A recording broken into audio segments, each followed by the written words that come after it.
Come with me if you want to live. Are you not entertained? Is that why you are here? Zip, don't get scared. Ho, ho, ho! Merry flicking Christmas. I know that shit was technically yesterday, but just pretend like it's today and keep that Christmas spirit alive, everyone. So I hope you have your Christmas cookies ready and your eggnog ready to go, because without further ado, this is it. Don't get scared now. I will consider this the Christmas edition of the live show. Welcome back, everyone. Yay! But how are you guys doing? I genuinely want to know, how was Christmas? I hope it was great for everybody, wherever you are. And if you don't celebrate Christmas, well, for the sake of this live show, let's just pretend like you do.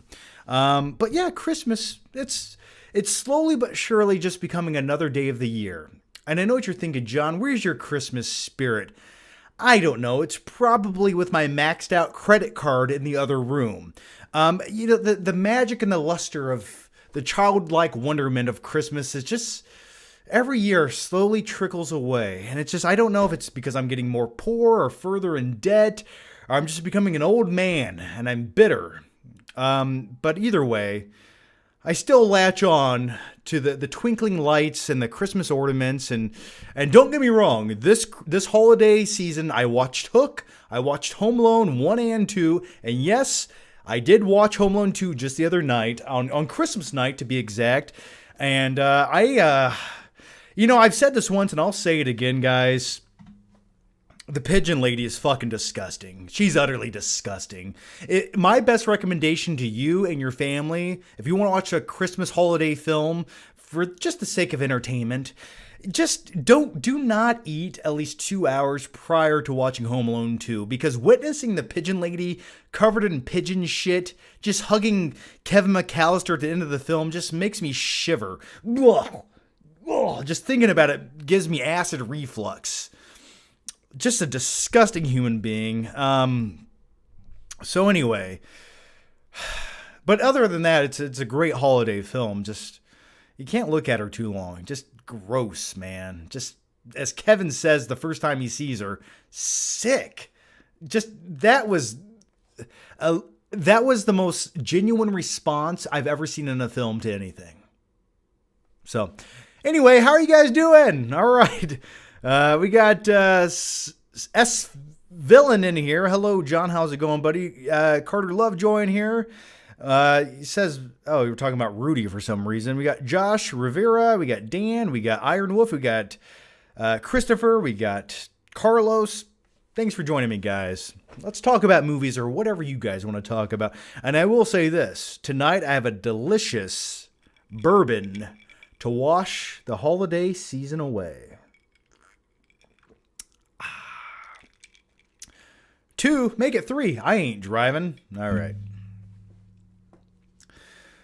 All right, the first one comes from Gabe K, who says, hey, John, please rank your top 5 films of all time after Nightcrawler. Happy New Year, bro. Happy New Year to you, almost, bro. Oh, you said boo. Why'd you say boo, not bro? All right, I thought we had something going there. I'm just some guy to you now. I see how it is. I can take it. So, favorite movies. You know, I did rewatch Nightcrawler a couple weeks ago. And if I had to do top 20 list of all time, would I say Nightcrawler is my number 1 movie still? I don't know. You know, I don't know. It's definitely in there. But top 5 films for me, honestly, would probably be T2 Judgment Day, Point Break, Nightcrawler, Forrest Gump, and I don't know what something else is in number 5 there. Just off the top of my head, I'll just spit it out. I would probably say Gladiator might be in there, but it's debatable. Those are my top 5 off the top of my my little Christmas head ball. You guys like that? I was going to save this for my OnlyFans, but I'm going to give you guys a sneak peek. This is what I do over there. Shh, don't tell. Okay. Just pretend that didn't happen, okay? All right. I got James Doshier in here who says, "Hey, John, hope you had a great Christmas and hope you have a great 2024. Well, thanks, man, and thanks, James. Hope you did too. Hope you had a good Christmas as well, and all of you. 2024, man, I'm not ready for it. Christmas came too soon. I thought it was still Halloween 3 days ago. I don't know where I'm at. 2024 is going to be here before I sneeze. Then what do we do? What are we doing in 2024? I don't know. It's an even number year. Hopefully things are better. But then again, who knows? You know what? I'm just on cruise control right now. I'm just trying to make it to the summer. That's where I'm at right now. And I will say, a few days before Christmas, I thought I was having a heart attack or something. Maybe too many caffeinated beverages in my life, but I definitely had something weird going on in the middle of my chest, and I don't know if I pulled a muscle. I don't think it was a heart attack. But I felt like I pulled something in my sternum area, and I could feel it in my back, and I couldn't lay on my back for 2 days, and I felt really inflamed and sore. It felt like I bench pressed 350 pounds, and something in the middle of some muscle tissue in the middle of my being ripped in half, and both my shoulders just felt ravaged, but it was nothing to do with lifting anything heavy. So I don't know what that was. It subsided after a couple of days. I feel better now, but man, getting old is not fun. I'm talking to you guys like I'm 75 years old, and mentally I am, but physically I'm not quite there yet. The next one comes from come on. Jay Forever King, who says, thoughts on Rebel Moon. My thoughts on Rebel Moon are, it's the bastardized Star Wars script that never came to fruition. Zack Snyder cannot tell a coherent story nor write a coherent screenplay. Visuals are great sometimes, and with all of that said, I have not seen the movie. But hang on. Do I want to see the movie? Maybe I'll give it a chance. I will give it 45 solid minutes of my attention. And if it fails to deliver on any aspect of what I want from an actual quality film, I will shut that shit off.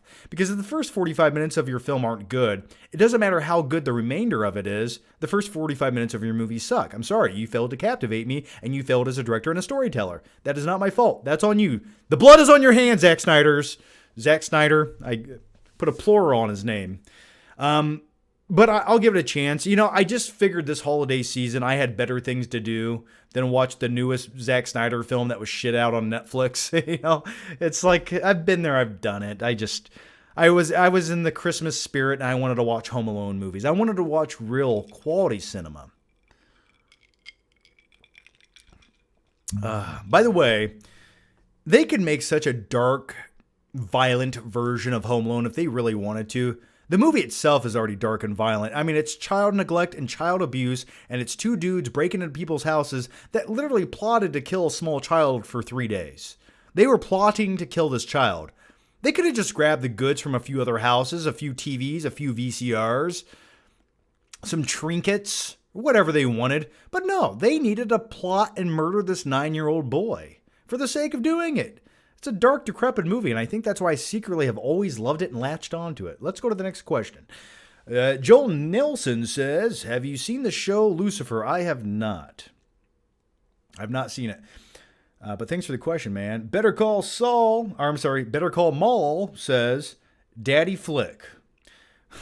Would you rather get drunk with Patrick Bateman or Lou Bloom?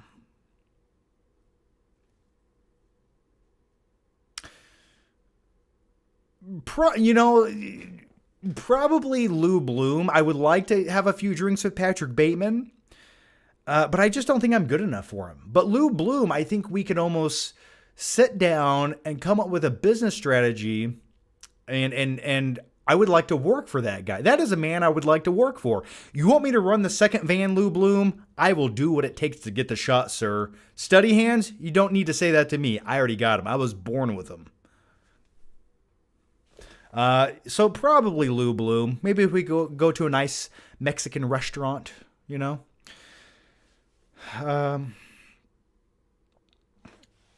The next question comes from Billy M, who says, I hope your job has gotten better. I don't know if it's gotten better or if I just stopped caring. And when you stop caring, the truth is you are free. It's the truth.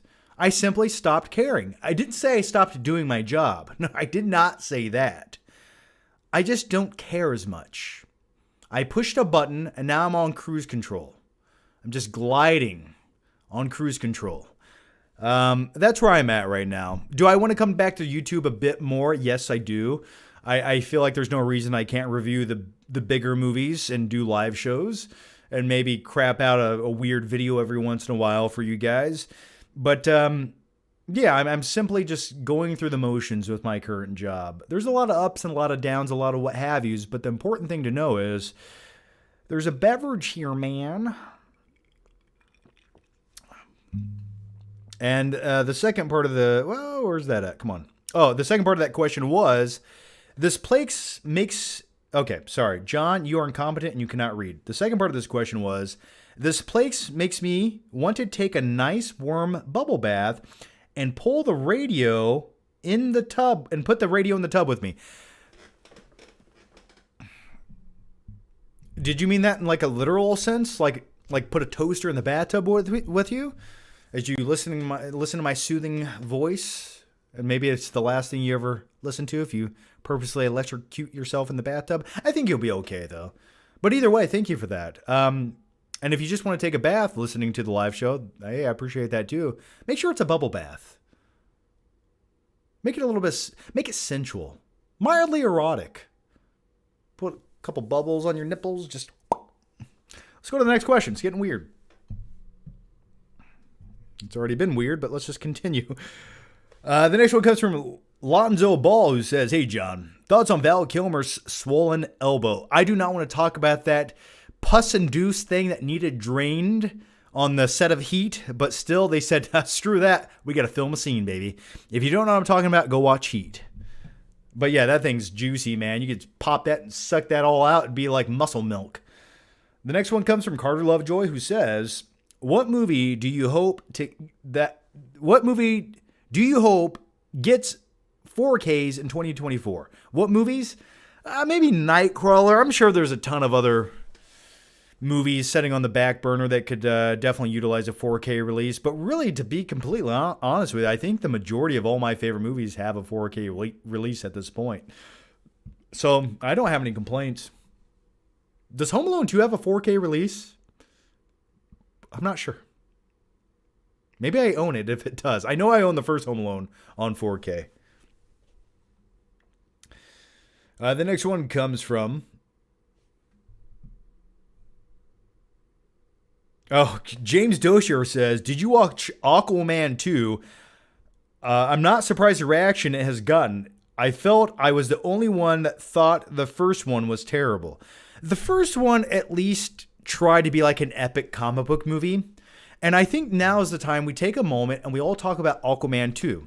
Now, first of all, I'm going to blame Aquaman 2 for my illness this past week because instantaneously after I got home from the theater, after watching that abomination from Hollywood where they shit it out in some obligatory sense, well, we got to make a sequel. The first one did good. Let's crap another one out.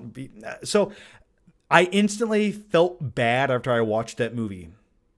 Like inflammation started building in my chest. So Aquaman 2. I would say it's better than the Marvels. I would say Jason Momoa was just having fun and hanging out and filming scenes in a movie that just coincidentally was called Aquaman 2. You could tell no one was taking it serious. The plot was really bad. I thought the story was atrocious, to say the least.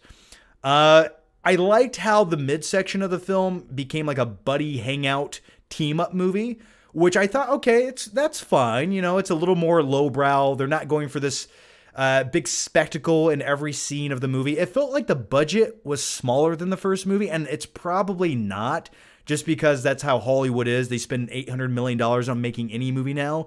But it felt like the production quality was definitely toned down in comparison to the first film.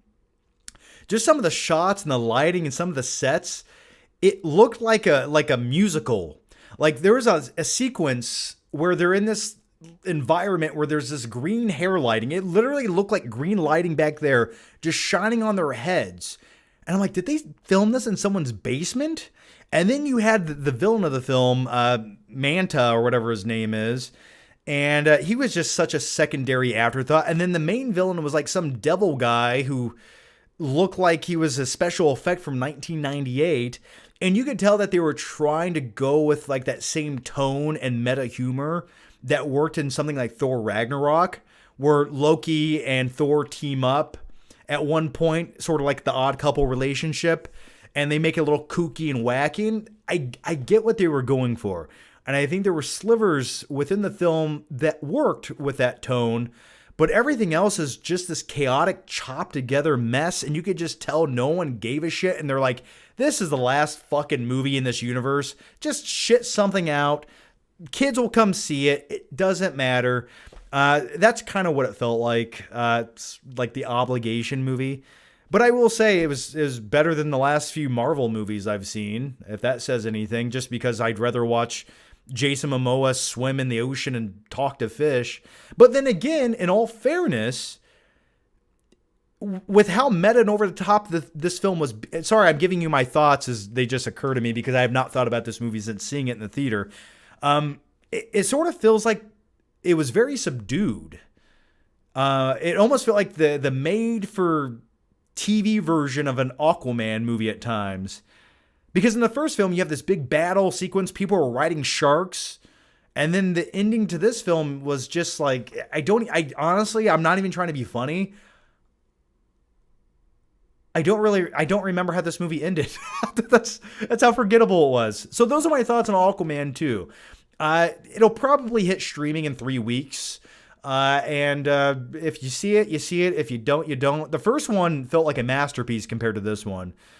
This wasn't the worst movie I've seen all year, but man, it was sort of exactly what you think it was going to be.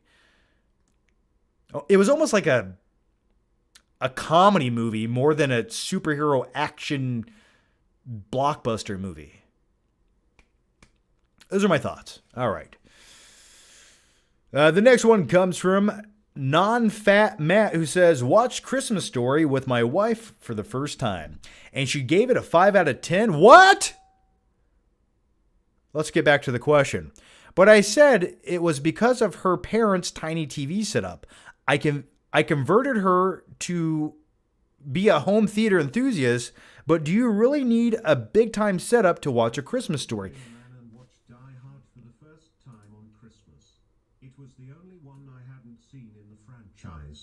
But my father finally made me watch it, as a father should. Great movie. I'll get to the robot question that was just popped up in a second here. I think you need the best viewing experience for any film that's a quality film. It's not just about watching a movie. It's about immersing into the film. So if you can watch with a higher resolution 4K disc or bigger screen or what have you, that only helps your experience with getting invested to the film you're watching. If you watch a little 5x5 screen setting over there in the corner that sounds like a tin can squeaking at you, it doesn't matter how great the film is. It's going to kind of fucking suck to look at for 2 hours. That's just my thoughts. But I will say, yeah, honestly, there's been films where I thought they were just okay, and I watched them at home on 4K with the surround sound on, and I was like, oh, okay, that was at least a bit more stimulating than it was the first time watching it somewhere else. So absolutely. I think any quality film deserves to be seen in the best version that you can consume it in. The next one comes from already answered that. Tanish Q says, Stephanie Oh, God. He's talking about my exes here. Is it weird that I remember the names of all your exes who have appeared in your vids? Keep up the good work, John. I mean, I'm glad. Good job, I guess. I don't know. It all exists out there in the digital universe. Things I'd prefer to forget. Alejandro says, man, I saw like 40 minutes of Rebel Moon shit, and it's everything you don't like in a movie. John, the colors are muted, looks like Game of Thrones battle sequences for the majority of the movie. So it's the typical over-budgeted, made-for-Netflix movie with a big-name director attached to it that really no one who watches Netflix movies gives a shit about. But they can say, from the guy who directed 300, 16 years ago, comes another generic action movie, just like the one he made 2 years ago for Netflix. The bastardized version of a Star Wars script that never came to fruition. It's Rebel fucking Moon, a movie that you'll forget about in 3 minutes. That's if you finish it in the first place. So thank you. Thank you for solidifying my theory on that movie. And it's exactly what we thought it would be, which is really disappointing. But I'll give it a whirl, you know? Why not? Just give me enough bourbon, I will watch anything at least once. The next one comes from Pulp Culture Odyssey, who says, talk about how great There Will Be Blood is. I drink it up. I drink your milkshake. Let me hear you say it, my good Eli. Let me hear you say it. I love it, man. The first time I watched There Will Be Blood was, I watched it and I didn't know what to think about it. And then I watched it maybe a year or two later. And I really enjoyed it. It's definitely a slow burn, but when it comes to slow burns, I think the best example I can give of one is something like There Will Be Blood. It's just brilliantly written. It's directed perfectly. It's the characters, the dialogue. I love that time period too. I love the sort of the Industrial Revolution time period. I just like how everything feels like a little bit dirty and icky, and it's like humanity was trying to still formulate how they should function. I like the rough edges of humanity in movies. Does that make any sense to people? I just love the brutality of it too. I mean, at the end, when I don't want to spoil anything, but someone gets murdered with a bowling pin, and it's a great scene, and it feels so real and visceral. So There Will Be Blood. If you've never seen it, give it a watch. It's definitely save it for a rainy night though, so you can just calm down and enjoy it. It's not going to be to the high standards of something like Aquaman 2 or Rebel Moon, but you know, I don't. But it's a real film. That's what it is. And if I get drunk before this live stream's over, please forgive my sins against humanity. We got what the fuck is this? Chuka question? Okay, here it goes. Get high and watch Poor Things. Mark Ruffalo will surprise you. Good to know, man. I have not seen Poor Things, but I want to check it out. I haven't really heard much about the movie. James Dozier says, do you enjoy the Bond movie GoldenEye from 1995? Yeah, I do. I think that's probably one of my... besides Casino Royale and maybe License to Kill, I think GoldenEye is probably in my top 3 Bond films. Maybe top 4. It was the first Bond film I really remember getting into back in 95. I think I saw it in theaters, but I can neither confirm nor deny that. But it was definitely a badass video game, and that was one of my first experiences with the N64 was playing GoldenEye and thinking, this is really hard to play. I could not comprehend it. It took me a long time to figure out how to play that because my little brain was used to side-scrollers like Super Mario World. And then all of a sudden I have this 3D environment. I don't know where to go or what to do. Is this a gun or a block of cheese? I don't know, but I was having a great time with it. So yeah, man. But the best thing about GoldenEye, the movie's great, but the video game, man, when you could sit down with your friends with an N64 playing GoldenEye, like having a shootout, and you guys, no one was allowed to pick Oddjob because he was so fucking short you couldn't shoot him. Best times of my life, man. The next question comes from Tyler Evans, who says, Iron Claw, I want to see it, but what do you think of the film? I talked about this live stream or two ago. Oh, I love it, man. I thought Iron Claw was phenomenal. I think it's, when it comes to a biopic, I think it's pretty good. It does gloss over a few details. If you know the true story of the Von Erichs, and I'm sort of a hardcore wrestling nerd, it's fairly accurate. There's a few minor nitpicks and changes I would have done.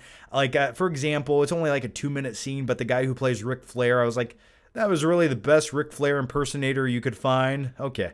But yeah, it's a great film. I thought Zac Efron looked like he was chiseled out of like limestone or something. He doesn't look like a real person.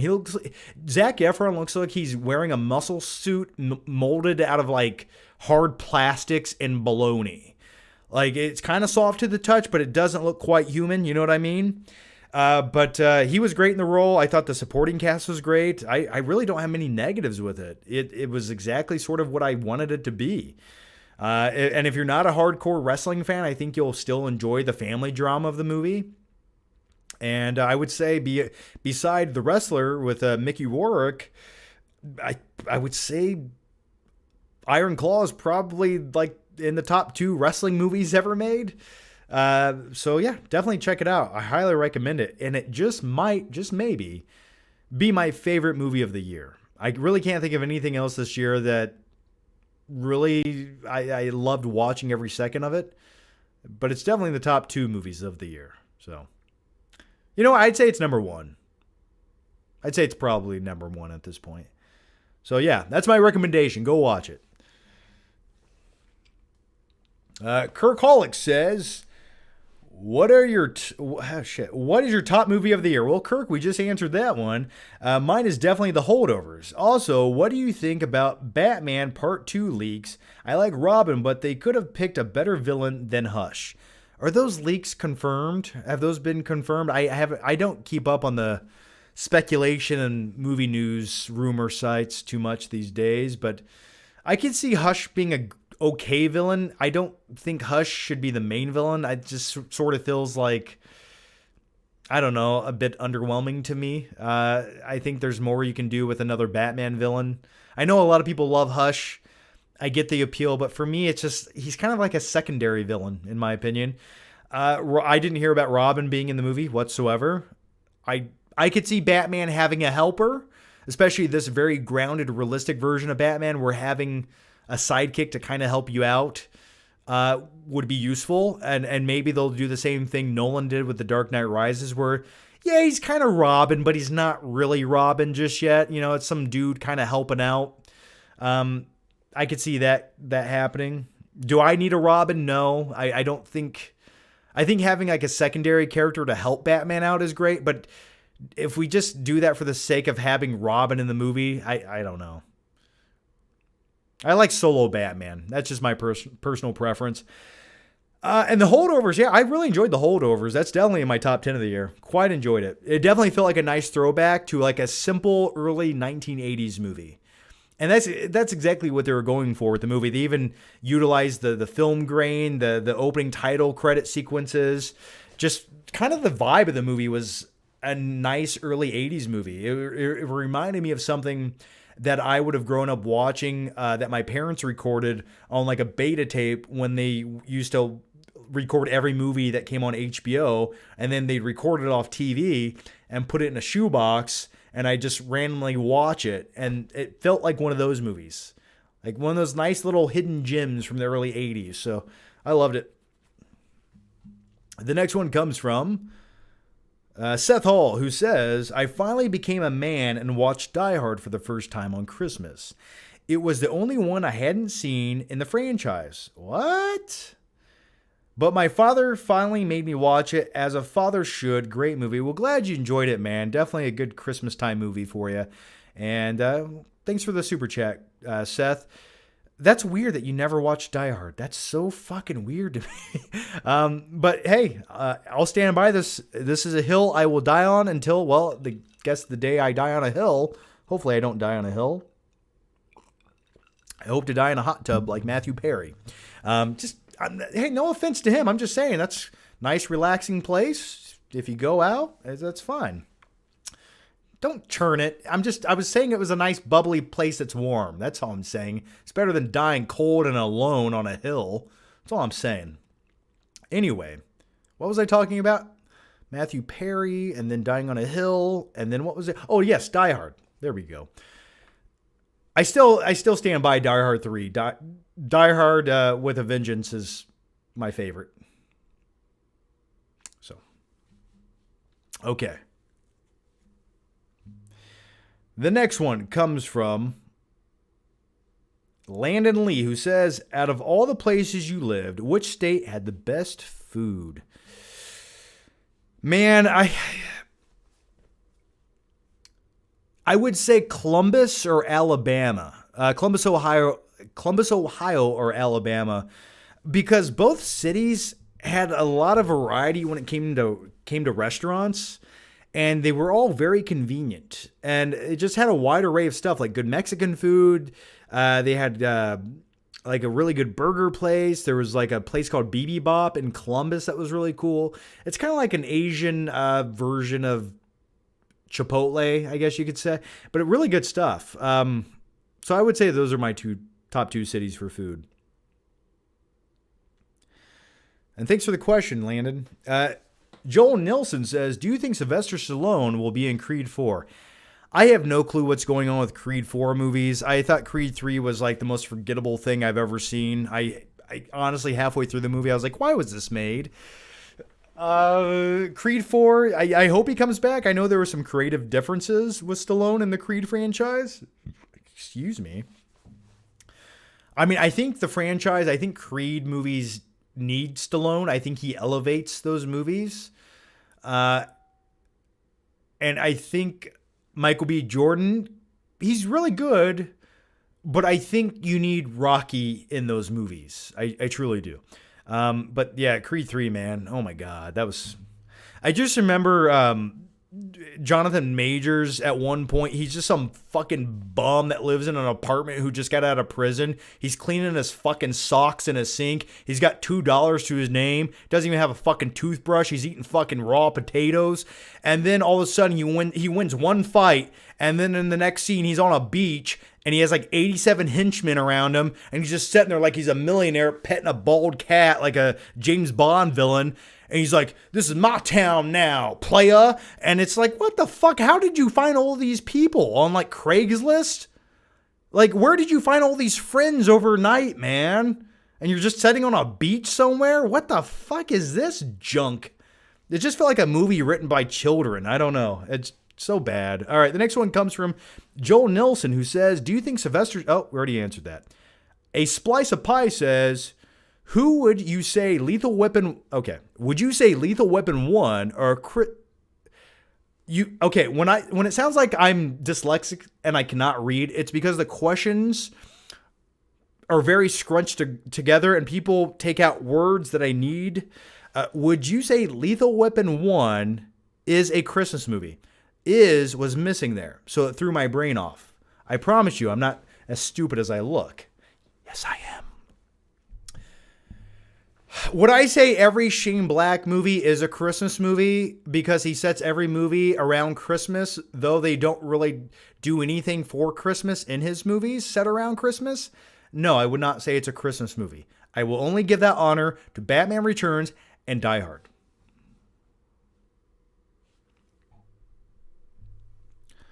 Dan in the normal chat over here says, what about Wonka? What about it? That soulless, bland piece of junk? That's Wonka, man. Just eat a Wonka bar and choke to death. It's not a real movie. It's not real. Hey, you guys remember that $200 million movie that came out 2 weeks ago called Wonka? Everyone said that they really liked it. I don't hear anyone talking about the movie anymore. It's like it didn't exist. It's because it didn't resonate with anyone.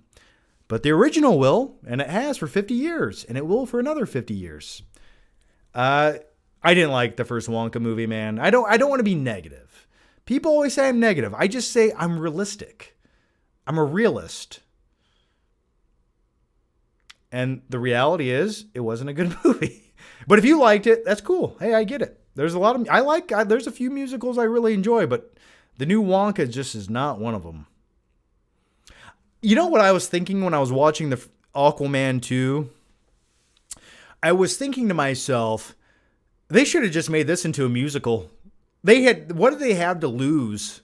They should have had a breakout musical number happen in that movie where people were riding dolphins and shit. Like, that would have been fine. I would have rather watched that. Instead, they try to give us this contrived, boring plot that was generated by some AI robot on ChatGPT. Anyway, the next question comes from Claudio Rogajon. How's it going, Claudio? Hey, John, I got Point Break on 4K. Is it just me, or every 4K they make everything darker and suck all the color out of it? Is it just my TV, or is everyone else having the same experience as well? Yeah, it's kind of a weird thing. I don't know why they're doing that to a lot of new 4K movies that are older films but are new transfers. And I don't know why they want to make it look so dark. I don't know if it's like an HDR thing or there's some kind of weird issue going on. Technically speaking, I think they did the same thing with the Heat, or the Heat. They did the same thing with Michael Mann's Heat, where it looks really dim. And that really upsets me because I've not got around to watching Point Break on 4K yet. And the fact that it's like a dimmed out version, why? Okay, yeah, I'll have to check it out, man. Maybe it's an HDR issue or something, but I'm hoping it's not. JC Zindel says, how'd you land project manager position? What is your experience in education? I'm trying to get into the PM role myself. I did have a little background with supervising, and there's some stuff I've done on YouTube which I never really expanded on, where I sort of was a project manager of sorts for a couple of creative endeavors for a couple networks that no longer exist. So I've done the creative aspect of it. I've managed things. I've more or less kind of sold myself and having my own business for 12 years, and I'm self-motivated. I did work a lot of jobs before YouTube that sort of played a minor role into it. Really, with project management, they want someone who has critical thinking ability, who's competent, who can supervise others. And I would say my best advice to you is, if you want to get into project management, you don't necessarily need to know what every piece of a puzzle does, but you do need to somewhat comprehend what they can do and what the big picture is going to look like. Also, when it comes to project management, you don't need to know how to do every task. You just kind of have to know what that task becomes and who to hire and how to coordinate on how to do it. You're just managing everyone else to get one thing done. You know, the name says itself, right? Project management. But that's what I did. I went in there and sold myself with my wittiness and my false sense of confidence and my boyhood-like charm and looks. That's what I did, more or less. But I did have some experience in the field that they were looking for, ever so slightly, so it worked out. But really, my best advice to you is just have critical thinking ability. Step back and be able to evaluate and examine things and put the pieces together and go, oh, okay, that's what we should do next. You know, always be proactive. Do not be reactive. And when you go into your interview, just use buzzwords. Say things like, communication is the key to success. A friend is a gift you give yourself. Don't just look at it, eat it. Don't use all of those, but I give you permission to use at least one. All right, let's go to the next question. The next one comes from Rubber Rock, who says, name a few movies that you did not like that much the first time, but loved on the second or third time you watched it. For me, it was Interstellar. Yeah, well, we talked about There Will Be Blood earlier. The first time I watched that, I didn't love it, and then I liked it quite a bit more the second time. The first time I watched Drive, didn't love it. I watched it a second time, really liked it. The first time I watched Fury Road, I liked it, but it was not what I was expecting because I grew up with Mad Max Road Warrior.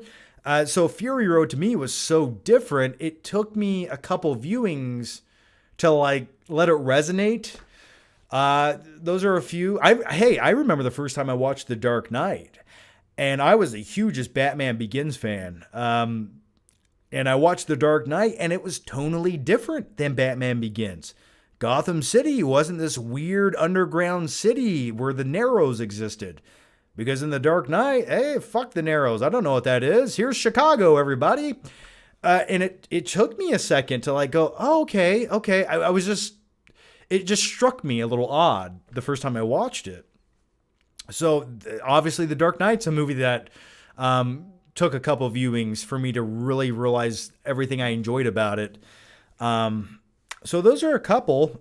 There's probably a million more. I know there's tons. There's a lot of movies where I might have just watched it on a bad day, and then I took the time to watch it on another day where I had more time, or I wasn't as stressed or pissed off about life and my shortcomings as an individual. And I embraced the movie for what it was. And then also taking an edible also helps. It definitely makes me a little more lighthearted and compassionate, I will say, and a little more open-minded, I will say so. But those are a few movies. I was trying to think of another oddball one, but I think that's it. The next one comes from Rebel Rock with another question here. Excluding The Sixth Sense, what is your favorite M. Night movie? The Sixth Sense, I'd probably say, Split by far, man. I think Split is probably, I would almost say, the twist is what makes The Sixth Sense. But man, Split has so much rewatchability. And if you cannot appreciate James McAvoy's performance in the movie Split, then you can't appreciate anything. That is my motto. I think that's such an underrated performance given by him in that film that not a lot of actors, I think, could pull off convincingly. But yeah, I'd probably say Split by far is my second. It probably is my favorite M. Night Shyamalan movie. Mine is Signs. A Quiet Place is beat for beat a copy of Signs. Yeah, it's very, you can tell it's inspired. Absolutely, it's inspired. And funny enough, we just rewatched Signs like a month ago. I think around Halloween time, we were just kind of in the mood. And yeah, Signs is one of those movies I think I could probably go like another 10 years without rewatching. Really good, but I'm sorry, the aliens in that movie are a letdown. I would have preferred if the movie never showed me the aliens. I honestly think it would have been a better movie. Or at least shown barely any of the alien. I think that would have been a better movie. But as soon as you see the alien, you're like, oh, that's just a fucking alien. Okay, hey, whatever. Suck it up, Joaquin Phoenix. Grab your baseball bat and stop talking so slow to your family. What's wrong with you guys? People don't communicate like this. All right, let's go to the next question. You want some spaghetti? Absolutely. The next one comes from Avery A., who says, John, can you dodge 2 RPG missiles coming at you while you answer Night King 01 Jurassic Park questions? Probably not. I can barely answer half of his Jurassic Park questions because he dives so deep into the lore. I'm just like, hey, I have surface level knowledge half the time. Don't dive too deep, okay? You'll hit the bottom. But could I dodge 2 RPG missiles? I don't think I could dodge 1 RPG missile. But thanks for the question, man. Chad Hagen says, how has your thoughts on movies changed as you've gotten older? Do you find yourself more selective on what you watch? Oh, Chad, oh boy, do I, man. I am very selective on what I watch. And when it comes to TV series, I'm an uptight little bitch when it comes to those. Because a TV series is an insult to me if it doesn't do anything by the 3rd episode. I'll give you an episode. I will watch at least 1 episode, okay? I'll watch a 2nd episode. If I'm mildly intrigued, I will give you 1 more episode on a TV series. But if you waste my time, no. Because we've all watched Lost. What a waste of time that was, right? So I'm very selective on TV series. But when it comes to movies, yeah, I'm at a point in life where if I know something is going to be bad, and I know that sounds a little, I don't want to use the word, I don't want to over assume all the time, right? But if I see a trailer for a movie and I cannot dissect one or two things that look mildly entertaining or compelling or something to latch onto in that movie, I just don't want to see it. And really, to be honest with you, I'm at a point in life where I just want some substance for my movies. I really do. I'm so burnt out on just one-dimensional junky CG movies that get slapped into cinemas. I need a little bit more than that. Don't get me wrong. I love a great blockbuster. If your blockbuster has charismatic actors and it has a crazy storyline, but each scene stands out and it feels like something new and unique, I'm there for the ride. But it just feels like nowadays we sort of get this I don't want to say disingenuous. I've been using that word too many times tonight. We get this very forgettable, been there, done that. Here's an action scene that's already been done 47 other times in better movies, but here's our version of it, which is not better, and we know it's not better. But we put it in here because we need this obligatory 10-minute action sequence to fill up runtime. And it just feels like content. Content is king. It's not about quality. It's about just here's something to look at until you get something else to look at. But we just want some money right now. It's like nothing is made to last, which is really unfortunate. And there's so many movies I watch, older movies, that I go back and watch and go and think to myself, why can't you just make something like this again? Like I want to watch movies. I would go to the theater 5 times a week if there was a reason to go to the theater 5 times a week. But there's not. The reason to go to the theater right now is to watch Aquaman 2, the final nail in the DCEU, about Jason Momoa just running around on screen wearing a spandex suit making dumb jokes. That's the only reason you can go to the cinema right now. And that's really unfortunate. It makes me sad. It really does. It just... What was the question again? Yeah, I am getting picky with movies. And I don't know if it's because I'm getting older or it's just every time I watch a new movie and I go, please be good. Just be good. Just be okay. It's just bad. I'm not looking for great. I'm just looking for mildly entertaining at this point. But I still hold out hope. There's a handful of good movies coming up. I just remembered Madame Web's coming out. I should have just chugged the rest of this. No, there's a handful of good movies coming out next year. I still have hope. But I'm at a point where if you could make movies like Iron Claw, just give me the human element story. I don't need a spectacle.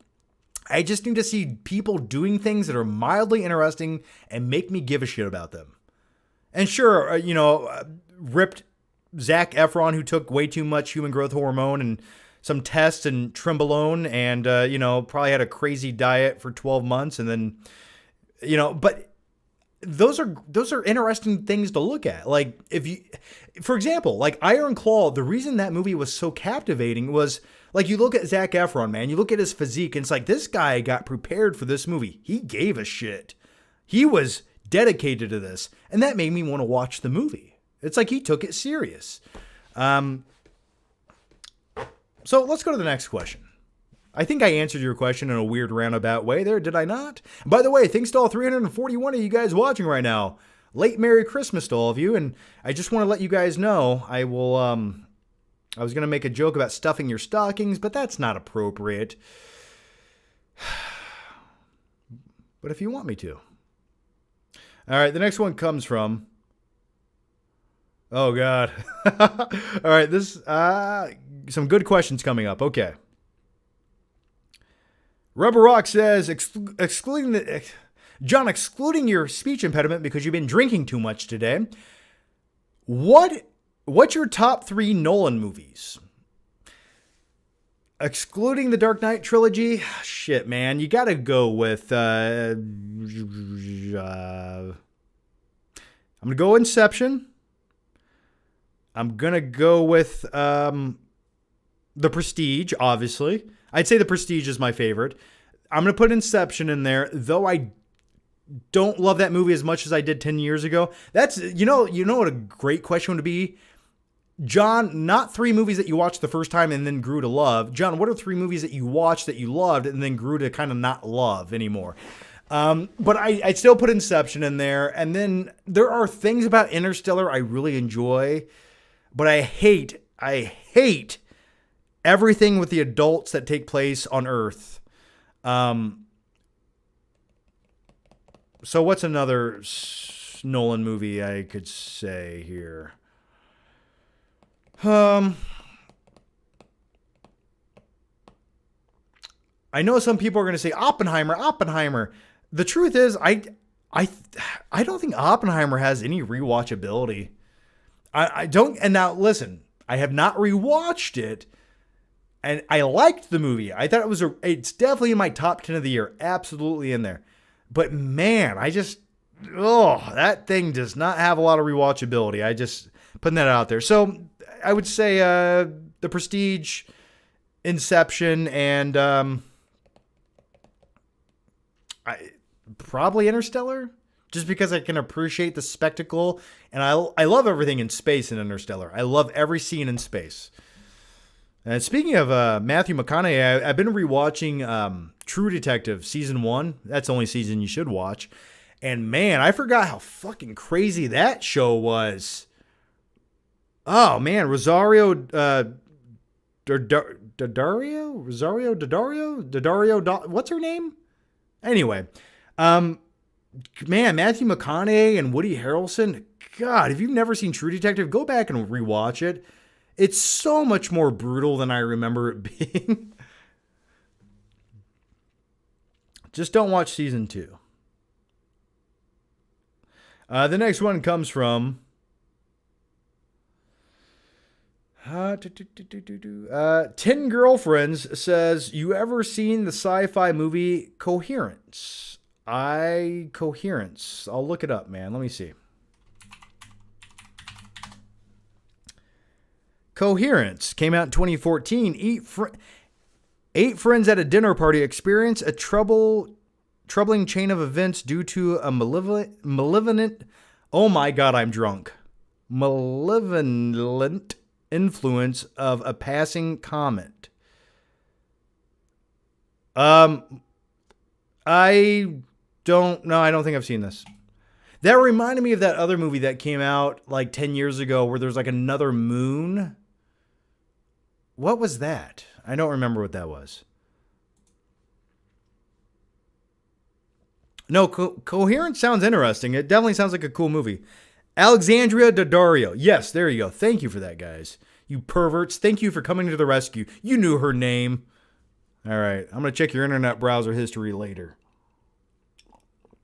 Kevy Rez says, thoughts on MCU What If TV show? I never watched the MCU What If TV show, and I'll tell you why. I'll keep it blunt, I'll keep it honest, and I'll keep it short with you, and slightly violent. I just don't give a shit. I don't care about what if Captain America was a woman and had blonde hair and fought this bad guy instead of this bad guy. I just don't care. I just simply do. What if the Hulk, I don't know, got a job at IKEA and then fought this guy? Like, I don't care, I guess. I'd rather just have a what if conversation with my friends. So those are my thoughts. I don't want to shit on the show if you like it, man. And that's cool if you do. Trust me, I like some weird shit on TV too that other people would go, dude, you watch this? And I go, yeah, I do. For example, I still watch old episodes of This Old House. It's some old guys in Boston who build shit with Boston accents. Hey, Robbie, what are you doing over there? Is that a step hammer or something? Okay, the first step you do is you take this nail and you pound it into the board. Then what you want to do is buy a good tube of caulk. I recommend this caulk right here. I watch shit like that. So who am I to judge you? All right? Coherence, yeah. People are saying it's really good. I'll definitely check it out. By the way, thanks to everybody watching still. Thank you, guys. The next one comes from Rebel Rock, who says, if you could get rid of one of the following 2 items, smartphones or streaming services, I'd pick streaming services because I miss Blockbuster. My nose itches. Yeah, I think a phone is really useful. I really do. As much as I shit on smartphones, it's not the phone's fault. It's the mankind's addiction to it. That's what I hate about it. But I would definitely keep smartphones because I'm sorry to say, if I didn't have GPS on my phone, I probably would not know how to get anywhere. And I think that's really the fair point to make is how the fuck would anyone get anywhere? Like, people do not know how to read maps, and I don't want to read a map. I did that shit when I was a pizza delivery driver, and that sucks. So having a smartphone is very convenient, and I feel like it does help humanity somewhat. Now, if I could delete TikTok, if you gave me a giant button and I could push it right now and just delete TikTok, I would do it. I really would do it. I think that is like the worst thing for society at this point. When you get on TikTok and you see all the fads and the trends on there, I just hate myself. I hate myself for looking at it. I hate myself for being alive. It's just so utterly disgusting and so just temporary, and everyone just chimes on this newest TikTok trend to get like 5 views. It's like, what are you doing? Is your ego so fragile that you need this accreditation? Look at me, I'm dancing to the newest song right now. Like, that's fucking stupid. It kind of reminds me of what MySpace was in like 2006. It's like you go to your friend's page on there and they have all this really shitty HTML coding with all these really bad GIFs going on and like this really blurred out digital music squeaking at you. And you go, man, I just came here to look at your pictures, but I got to leave this shit now because I cannot handle this. It's went too far. So anyway, back to your question. I would probably get rid of streaming services. Absolutely. You know, I'm a proponent of physical media. I'm a connoisseur of sorts. So yeah, keep the smartphone, get rid of streaming services because let's be honest, streaming services have gotten too big and too convoluted. It's like they're combining forces one day. One day the movies aren't there. The next day you have a new streaming service. The other day they rebrand another streaming service. The prices are rising. It's like by the time you have 5 streaming services, you're spending $147 a month and you go, oh yeah, we got these because cable sucked. But now this costs more than cable. It's kind of weird to me. I don't know. I could go the rest of my life without a streaming service. I think I honestly could if you deleted them. Because I have movies back there, you know? And all my shows that I watch on TV, I just, if I could record it, if I can still have like DVR and record the shows to skip ads or whatever, if I could still like, and I don't consider HBO Max, like if you could still have HBO where you still have like your normal dedicated content, I'd be content. I think I really would. I think I'd like it more. I think when it came to like TV shows and series and movies, I think we would still have a conversation that surrounded those things that wasn't just instantaneously gone after you watched it, you know, and on to the next thing. I kind of miss those things in society where you could just watch something and you could embrace it and you could hold it tight to your bosom and go, oh, hi there, good thing that I just watched. Oh, you're going to be with me for a couple days. And I miss those things. And I'll give you a prime example of that as I take another drink of this. Hang on.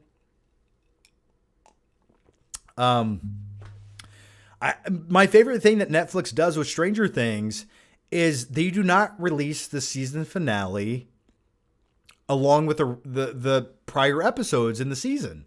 They give it 2 weeks of breathing room. Now, from a business standpoint, yeah, clearly they want to hold out if you're a new subscriber and you just subscribe and you're going to delete your account after you watch Netflix or whatever. I get what they're doing from a business standpoint, right? They want you to pay another month's subscription fee so you have like a continuation and you watch the final couple episodes. But also what that does is it gives everyone time to watch the first like 8 episodes, let it resonate, build up speculation, and when it comes to that season finale, they blow their load all at once, man, and it's beautiful and it's great. I'm just like, I love it, and that's great. That's what TV and movies used to be to me. So, you know, I salute things like that. I wish more series did things like that. And another thing I enjoy about HBO, for example, is I love that they sparse out their series on a weekly basis. And I know what you're thinking, John. What are you, some boomer? I want to binge watch that shit in one night, like an insomniac. then call off sick to work the next day. I get it, man. I get the same vibes and feels every once in a while. Don't get me wrong. But secretly, deep down inside, I like it. It's like a little gift once a week. It's like, oh, we can look forward to the new episode of The Last of Us on Sunday. And it's fun. So I wish more series were like that. Maybe I'm just alone on that one, but I stand by it. Napkin says, speaking nothing but the truth, John, and that's all I'll ever speak. That and nonsensical things to make myself giggle. That might be mildly creepy and maybe one day might get me canceled off the internet, but then again, who cares? You know what's... I'm glad the whole... Never mind, I won't even go there. I was going to say, I'm happy that it's like the whole getting canceled, the cancel culture thing on the internet kind of faded off. It's like, I feel like everyone got it out of their system. You know, it really takes something bad to get canceled nowadays. And I take comfort in that. And then tomorrow I get canceled for wearing a 9-year-old boy's shirt on my face, which is justifiable, I suppose. Okay, the next question comes from, I'm gonna go a little bit quicker on the questions here because I have been blabbering on way too long. Oh my God, I'm 33 minutes behind on your questions. Okay, I will talk faster now. Whew.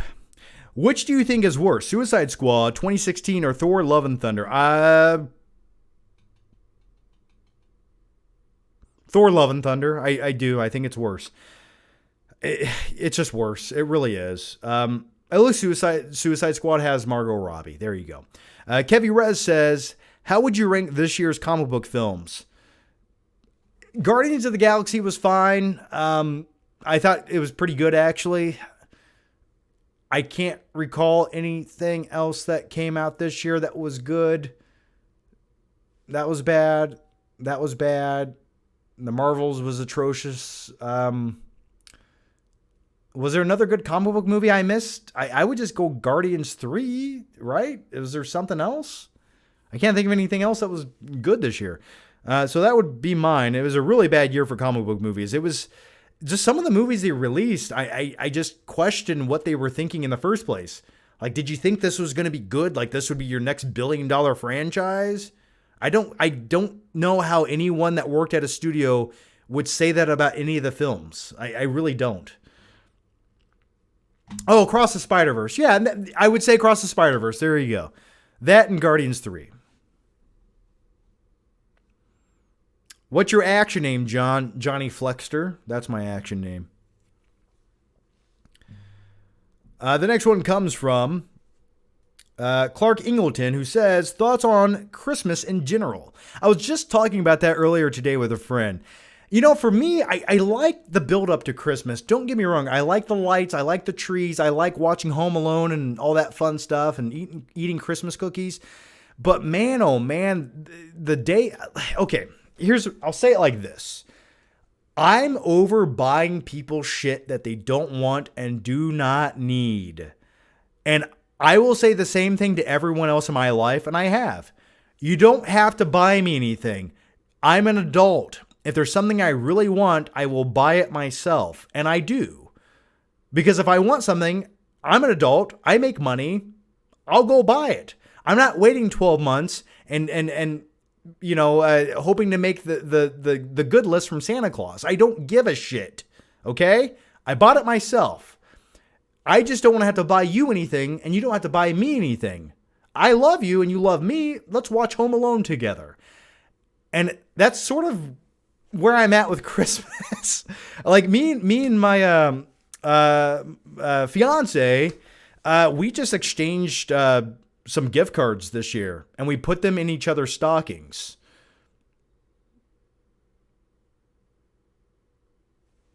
I was going to make a joke about stockings there. I was going to never mind. But anyway, yeah, we just put them in each other's stockings. And it was really like, why didn't we just go, hey, here's money. You have it. I have it. Okay. I see yours. You see mine. Now let's just put it back in our pockets. That's really all we did. We just said, here's money and here's money. So, you know, it's one of those things. Now, every once in a while, I think giving someone a gift that has some kind of meaning to it is really cool. Like if you make a cool picture or a painting or something for someone who can appreciate it, things like that are great. But just buying people shit off Amazon, I don't know. I'm done with it. I think I'm done with Christmas until I have kids of my own. That's where I'm at. But then again, look at me right now. Everything I just said, look at me right now. Look at me! Let's go to the next question. The next part of that question was, I don't mind the bustle of getting gifts for loved ones as long as it's only once a year. Well, I do mind. The next one comes from Rebel Rock, who says, what's a 90s movie you'd like to see a sequel to? I'd like to see Faculty 2. The first one is such a fun movie with a solid ensemble.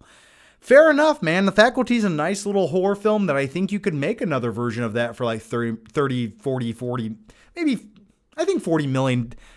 If you have a competent director, you could probably make The Faculty 2 for $15 million, release it on some streaming service, and it'd probably be a cult hit. Let's just be honest. I'm sure, do they have like a direct-to-DVD Faculty 2 movie that came out like 10 years ago or something? I feel like they do. It's probably right beside Joyride Part 5. But anyway, a 90s movie I'd like to see a sequel to? Well, I'll tell you one 90s movie I'd like to see a sequel to, damn it. And that is a little classic gem that came out in 1991 starring Patrick Swayze and Keanu Reeves, man, and Point Break.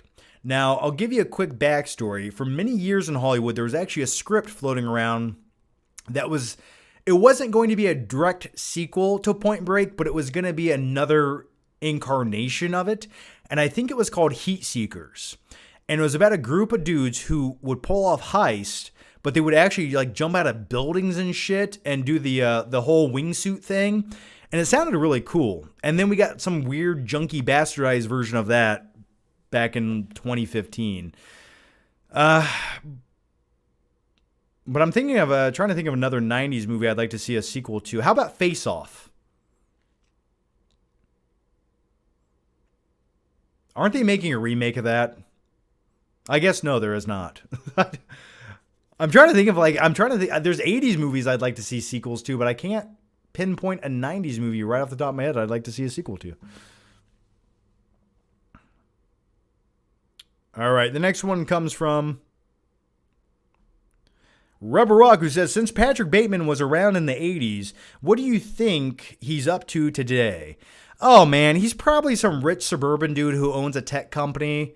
And he's probably retired with a trophy wife who doesn't love him and a couple kids who are little sociopaths themselves. And just saying all those things, gosh, golly gee whiz, that sounds like a great sequel to such a thing where you have Patrick Bateman's son who is now grown up. That could be kind of cool. I could dig that. If you've ever seen the movie Rules of Attraction with James Van Der Beek, I highly recommend the movie. It's really fucked up and weird, but he actually plays Patrick Bateman's brother who's away in college. Sort of loosey-goosey. So check that out.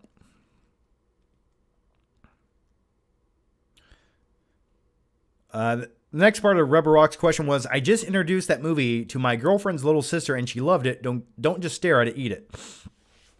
Well, I'm glad she loved it, man. Good taste in movies. Rafa Zappian says, choose between series or second part of Nightcrawler. Choose between a series or second part of Nightcrawler? Oh, okay. Sorry.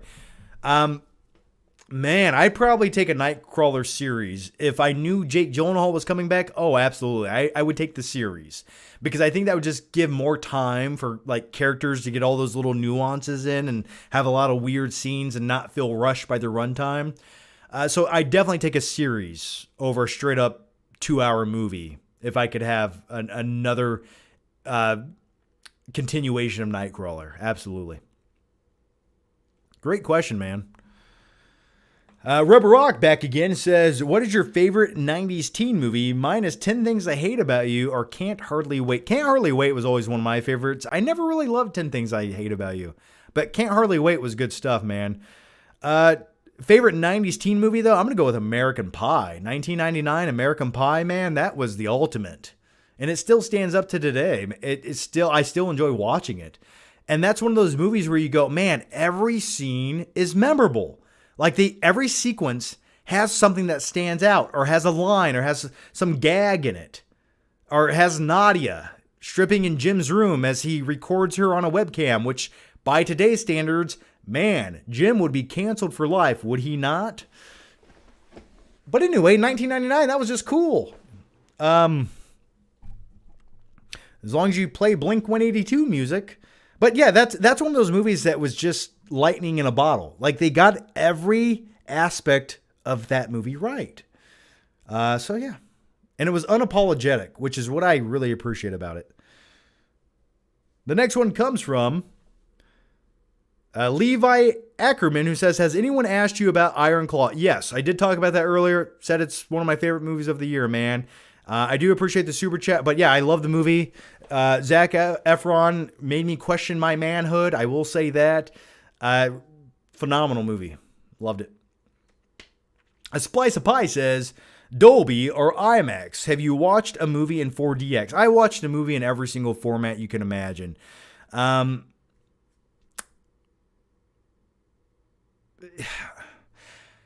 It depends on the movie, okay? It really does. Because there's some movies that I don't feel like need an IMAX experience, but I could almost say every movie needs a Dolby experience.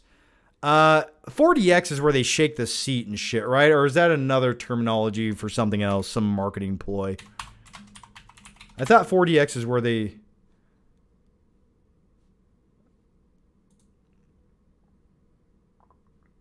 Is that where they move the seats or something? Because I did see a couple movies in 4DX, but I thought that was called something else.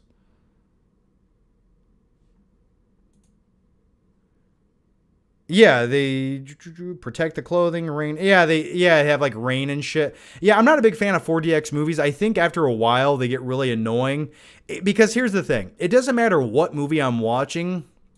Even if it's like a big action movie with a lot of action and adventure, having movement and effects and water mist in your face and wind blow on your hair or whatever the hell it's happening, I think that lends itself to like a 5 or 10 minute experience. But after 20 or 30 minutes, it just becomes annoying. You can't get immersed because you're like, what the fuck was that? I'm just trying to watch the movie. So I would definitely go towards Dolby or IMAX. But, you know, sometimes having a bigger screen isn't always going to make the experience better. For certain movies, absolutely. But I definitely go with the Dolby experience. Just the sound and the picture quality and the laser projector and all that fun stuff. That's enough for me. If you can give me great sound, a great picture, I don't need the huge screen. Because sometimes a large IMAX screen becomes nauseating to me. It kind of does sometimes. And also, I've noticed in a lot of IMAX screens, they don't have the reclining chairs in the IMAX theaters. And I'm at a point in my life, maybe it's just my bad back because I'm becoming an old man, but man... I need to recline when I watch a movie, or else I'm not going to the theater. I said it. Unless you have reclining seats at your theater, I'm not going to your fucking theater. There. I said it. You hear that? I'm not afraid anymore. ScreenX is another way to watch films. I think that definitely is a, I don't want to say a fad, but it feels like, an unnecessary thing to get you to pay more money to see a movie. ScreenX, I'm not a huge fan of. I think it's kind of cool. I think if you're like a little kid or you have small kids and you take them to like an animated movie or something like that, I could see them enjoying that. But for me, I watched 2 movies in ScreenX, and really all it is a continuation that shoots on the side of the walls of the auditorium. And it almost makes the entire auditorium way too bright because there's so much extra light being projected on these other two walls beside you. And it's very few and far between where it's justified. And they always like do some like generic CG extenuation of the scene that's in front of you. And they'll put it on the side of you, but it doesn't look quite as good. And it just looks blurry and it's like going by you. So it doesn't really offer much. I would actually just rather watch the movie on a larger screen. To me, that would be more immersive. Let's go to the next question. Craig Thompson says, rank the Friday the 13th movies 1 through 8. I think the only one I like is the only Friday the 13th movie I've ever really loved was, I don't even remember the name of it. I'm not the hugest Friday the 13th fan. I know, I'm sorry. I like the one with little Corey Feldman, and I like Jason Lives. Whatever numbers those are the ones I like. Rubber Rock says, what is your favorite Willem Dafoe performance? The itsy bitsy spider. Probably Antichrist. I'm just kidding. Willem Dafoe performance. God, man, he's an American Psycho too.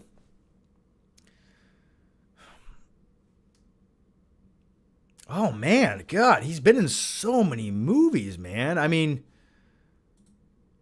oh my God. I got to look at his filmography now.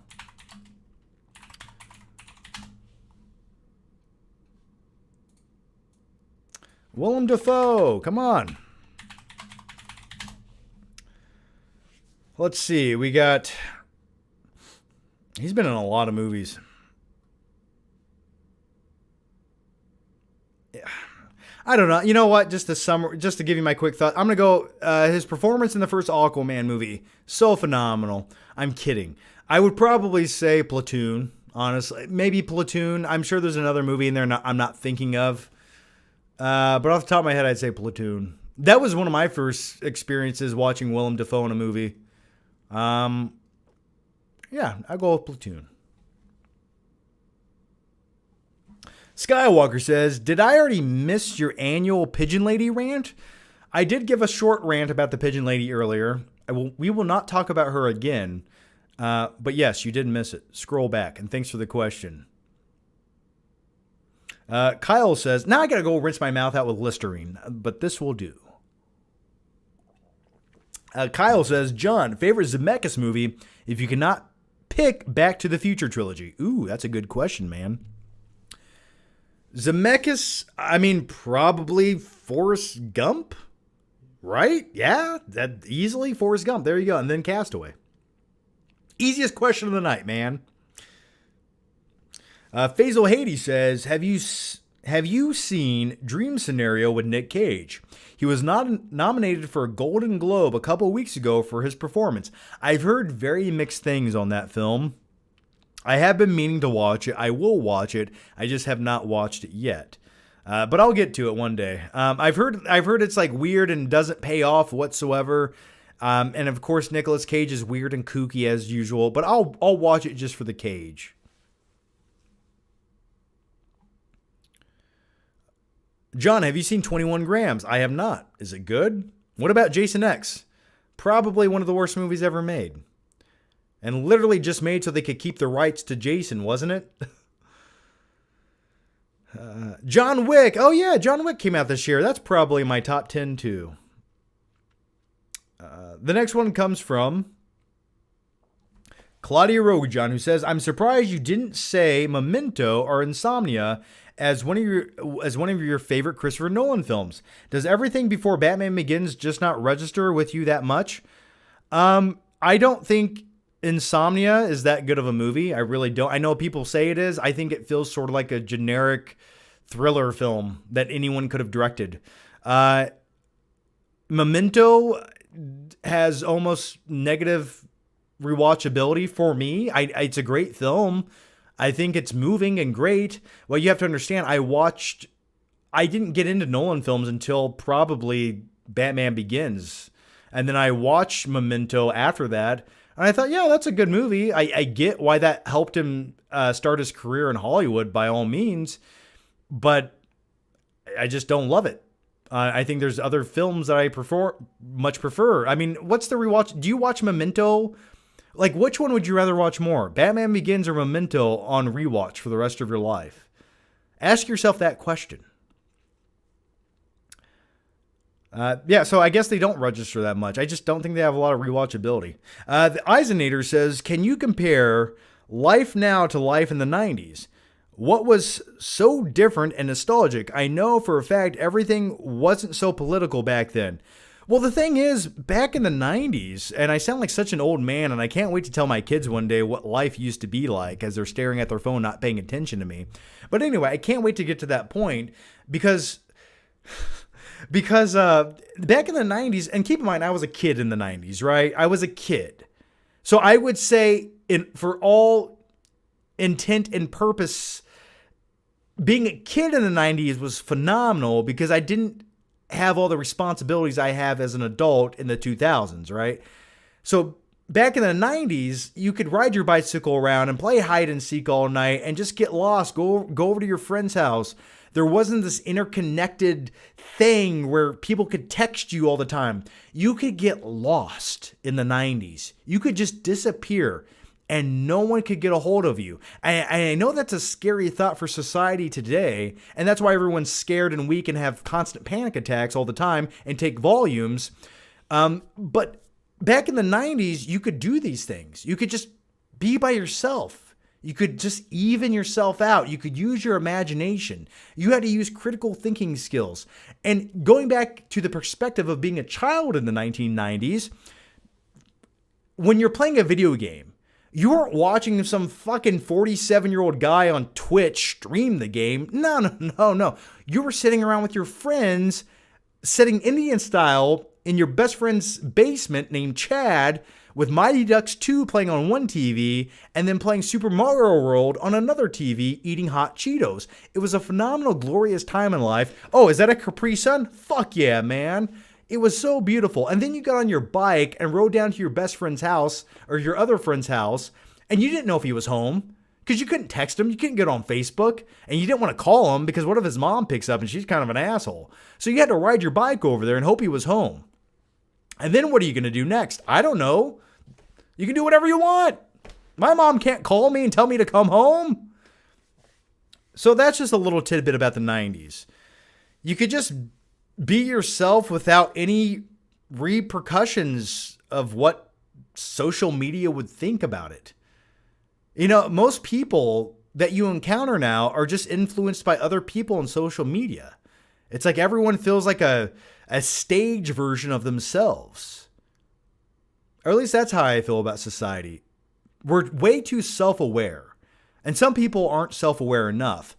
But whenever you have this little device in your pocket, and by the way, thanks to all 357 of you watching right now, just a madman ramble on about social media and society, wearing a fucking Macaulay Culkin sweater and a Christmas hat the day after Christmas, which makes no sense whatsoever.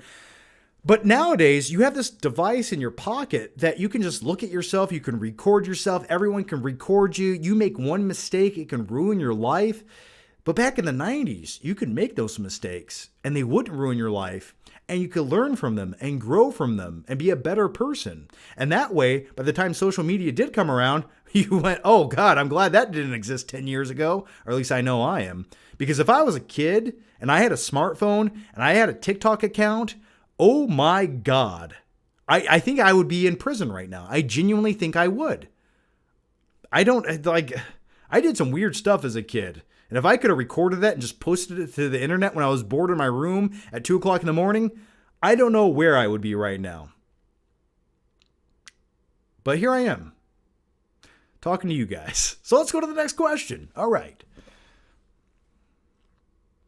The next one comes from Harlan Denham, who says, what's a wrestler whose biopic you'd like to see? Well, they were talking about making Hulk Hogan's biopic with Chris Hemsworth for a minute, and he got really jacked up, even more so than he is, to play the role, and then I guess it got canceled, and I was really looking forward to that. because I had the director of The Joker attached to direct it. It looked really good and everything. So like what they were talking about, I think who's a biopic of someone I'd like to see? I mean, I'm sure it's inevitable one day we'll probably get a Rock biopic. It really depends. You got to go with someone who's a bit nostalgic, but not too recent. I mean, I could see they were talking about making a Vince McMahon biopic for Netflix at one point, and I think that would be a damn good story because that guy, he had a lot of ups and downs, and he was a little bit shady of a character at times, and I think that'd be really intriguing. So those are a couple I'd like to see. Kalohi Cooks says, "Hey, John, question from Hawaii. What is your most favorite post-apocalyptic movie? Mine's Children of Men. Great movie, man. Great pick. No complaints about that. And by the way, I'm looking forward to the upcoming post-apocalyptic series based on the game Fallout. I'm looking forward to that. But favorite post-apocalyptic movie? I'd probably say like Road Warrior or Fury Road. But if you want like a smart man movie, there's not a lot to pick from. That's the unfortunate thing about post-apocalyptic movies. There's a handful that are good, but they never reach their full potential. Like, I like The Road. I quite enjoy The Road. Oblivion just became another Tom Cruise movie by the third act. Then you had... there's aspects about a lot of them that I love. A Quiet Place I like a lot of. 28 Days Later is pretty damn good. I Am Legend, I thought, had a lot of redeeming moments in it, but it just felt like a Will Smith movie.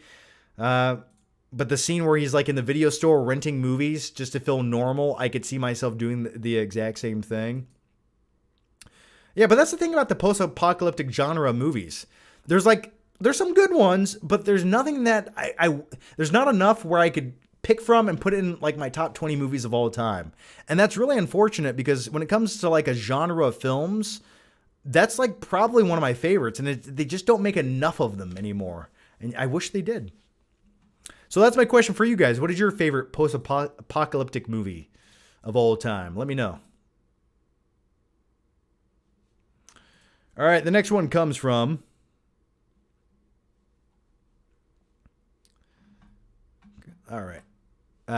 Tanish Q says, Jim Cameron destroyed the 4K of True Lies like T2. Did he? I knew he would. I knew that shit would look like everyone's made out of wax. I just had a feeling he would. The Eisenator says, you remind me of the Critical Drinker tonight. I don't know, man. I don't know what to tell you. I'm not putting on an act.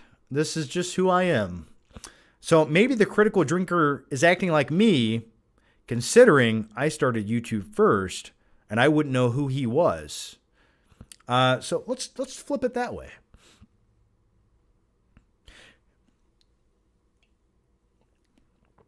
I've only seen 2 of his videos, so I don't know, man. Hayden Mascows says, hey, John, my top movies of the year are Beau is Afraid, The Iron Claw, Oppenheimer, and The Holdovers. Some good picks in there, man. I did watch Beau is Afraid. I think the part of me would put it in my top 10 just to look like a fine connoisseur of films, and I know my art house film peeps would appreciate it. The truth is, I could never watch that movie again. If you put a shotgun in my mouth and said, I'm going to pull the trigger, I would probably watch the movie again. But up until that point, would I watch Beau is Afraid again? I don't know, man. Like, I enjoyed aspects about it, but like halfway through, I'm like, oh, they're still going with this. They're still going with this. And I did like the psychological turmoil.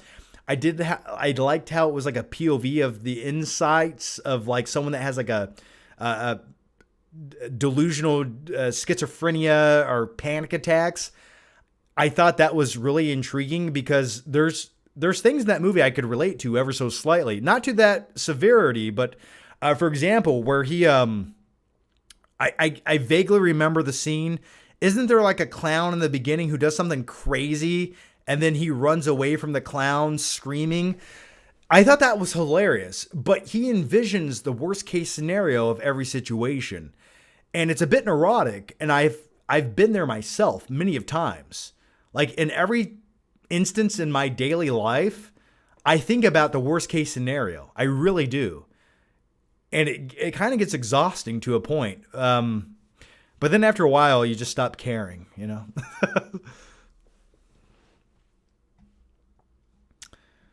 He used AI tech to work on the True Lies 4K. Well, there you go. Make everything look waxy and get rid of all the grain. Enter. Oh, that looks good. I'm glad I waited 15 years to put that piece of shit out. Thanks, James Cameron. Go make another blue movie that no one wants to watch anymore. All right. I used to be a proponent of Avatar movies. I used to be the biggest proponent of James Cameron. But it's just like, dude, I'm sorry. That sequel to Avatar was kind of forgettable. Like, it was fun to watch, but you took that long to make that. All right, man. I don't know. I don't know about this shit anymore. You're making 3 more. Cool. I'll go watch them, but I don't want to. Better Call Maul says, Johnny Flickit, who wins? Full gauntlet, Thanos or Vader? Oh, Thanos, man. I mean, just done. Vader's fucking walking all stiff like this. He can't put his arms above his head. He needs a back-to-bath every time he walks too fast. Don't get me wrong. Vader's by far the more iconic, cooler character. Okay. Yes, he is. But you got to give it to Thanos, man. Come on. Gus Babington says, if you could hang out with a ghost, who would it be?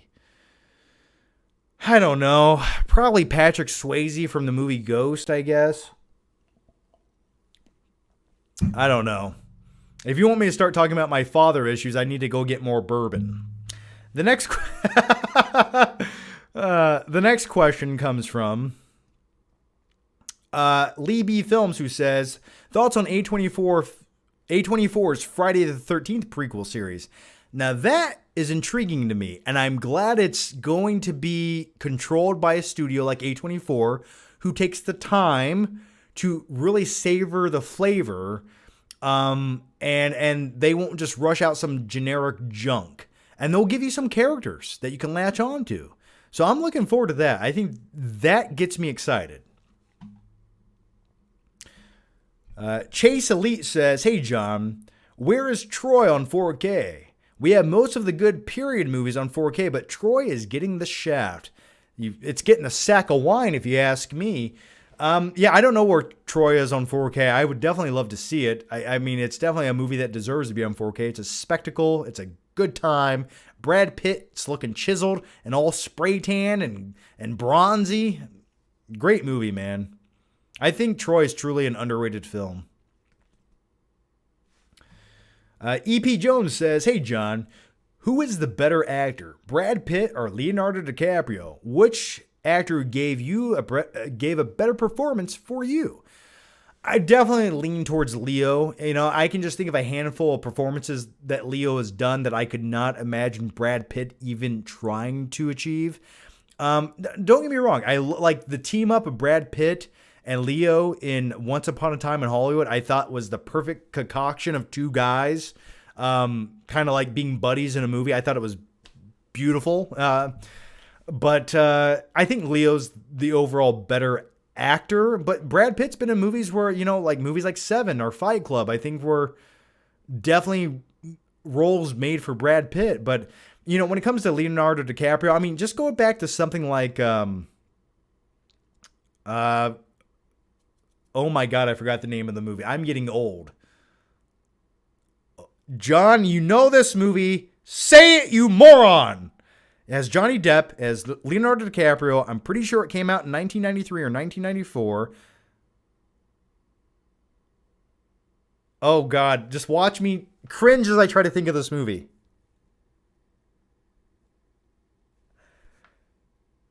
Hey, Ani! I can't. What is this movie? Why can I not remember what this is called? Someone help me out. John C. Reilly's in the movie. I'm sorry, but his performance in that movie was phenomenal. Or Catch Me If You Can. Gilbert Grape. Oh my God. I'm losing my stuff, guys. I'm sorry. I'm a shell of my former self. Let me punish myself for my sins against humanity. All right. But I would lean towards Leo.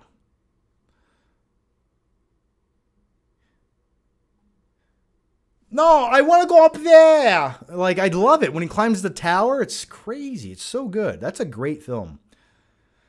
Night King 01 says, John, I know someone else said this already, but I have to vent. Why does the 4K at Point Break look like it's set in eternal sundown?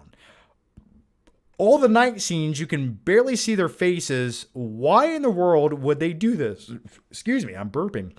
A bunch of the color is gone.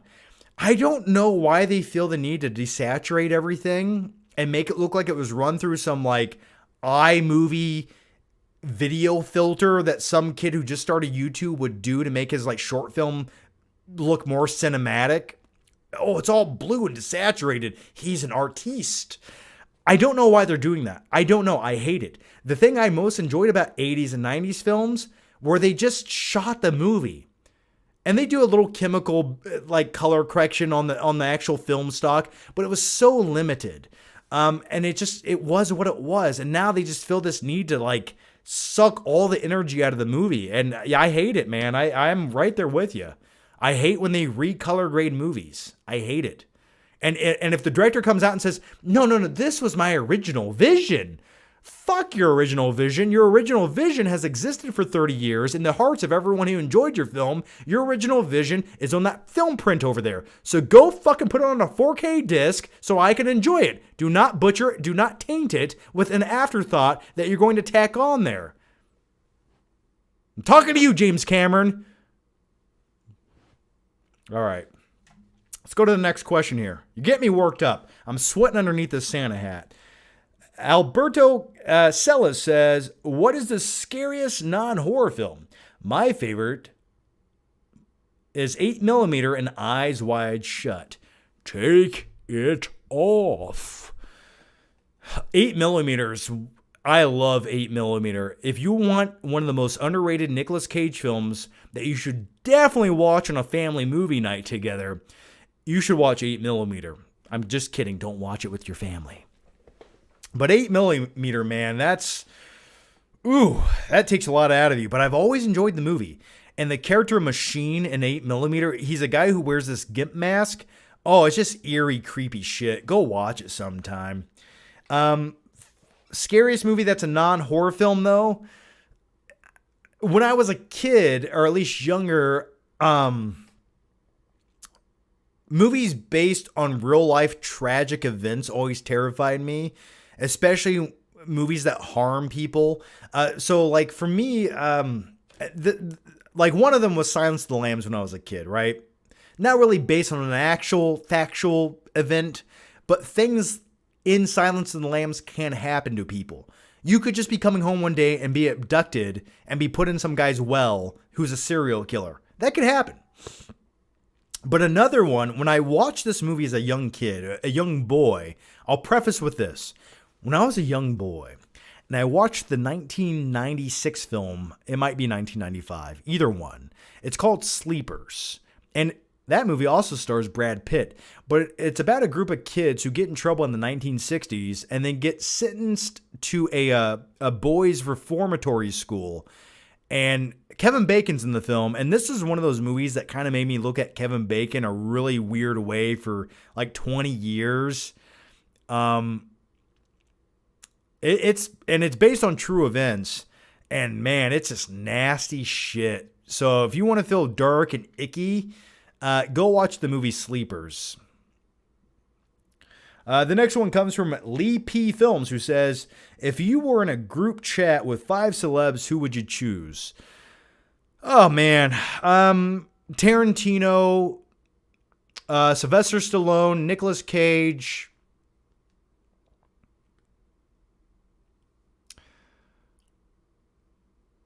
I'd pick Arnold in there. I'd put Arnold in there. Why not?